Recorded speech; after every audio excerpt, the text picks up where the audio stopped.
चला आज बनवूया डाळ पालक। बघू शकता मी डाळ पहिलेच शिजवून घेतलेली, छान अशी शिजलेली। याच्यात मिरची पण घातलेली आहे आणि टोमॅटो पण घातलेले आहेत, शिजवून घेतलं आहे छान असं।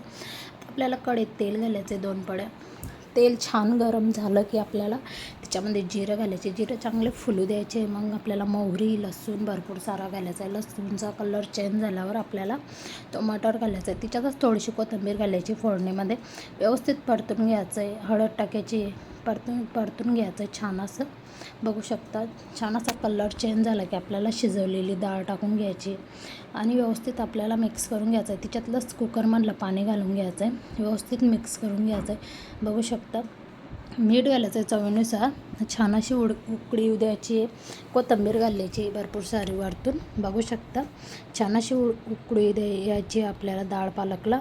बघू शकता आपली डाळ पालक इथं तयार आहे। तुम्हाला आजची रेसिपी कशी वाटली? लाईक, शेअर आणि सबस्क्राईब। धन्यवाद, बाय।